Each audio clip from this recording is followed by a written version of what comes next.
Hello, আসসালামু আলাইকুম সবাইকে। দ্য হট টেক চ্যানেল থেকে স্বাগতম। আবারও চলে আসছে নতুন একটি ইম্পর্টেন্ট ভিডিও নিয়ে। আজকের ভিডিওটা হচ্ছে আমাদের হোয়াটসঅ্যাপ নিয়ে। হোয়াটসঅ্যাপের ভেতরে আমরা যে ভয়েস এসএমএসগুলো আমার ফ্রেন্ড সার্কেলদের পাঠাই বা আমার বন্ধু বান্ধবদের পাঠাই, আপনাকে অনেক সময় বা অন্য কেউ আপনাকে এই ভয়েস মেসেজ দিয়ে আপনাকে ব্ল্যাকমেল করতে পারে। আপনার ভয়েস মেসেজ একবার কেউ শুনলে ভ্যানিশ হয়ে যাবে বা ডিলিট হয়ে যাবে, কেউ আর পরের বার দ্বিতীয়বার আর শুনতে পারবে না।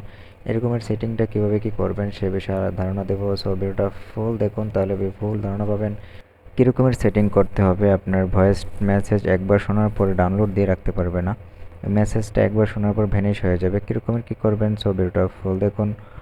এই জন্য আপনার প্রথমে হোয়াটসঅ্যাপের ভিতরে ঢুকবেন, আপনি যাকে এসএমএস করবেন তার আইডির ভিতরে ঢুকবেন।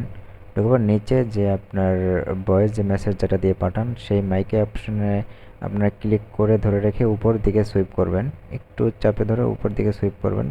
সুইপ করার পরে এরকম একটা ইন্টারফেস আসবে, যেখানে আপনার অন লেখা আছে ওইটাকে ক্লিক করে দেবেন, অন। বাস এখন আপনারা যে এসএমএসগুলো ভয়েস পাঠাবেন একবার শোনার পর আর দ্বিতীয়বার আর শুনতে পারবে না। এখানে আপনারা যা যা ভয়েস করে পাঠিয়ে দেবেন একবারের বেশি আর শুনতে পারবেন না। একবার শোনার পরে পরে ডিলিট হয়ে যাবে মেসেজটা। সো ভিডিওটা ভালো লাগলে অবশ্যই চ্যানেলটা সাবস্ক্রাইব করে দেবেন, আর এরকম নিত্য নতুন ভিডিও পেতে আমাদের সাথেই থাকুন। সো ভালো থাকুন, আল্লাহ হাফেজ, আসসালামু আলাইকুম।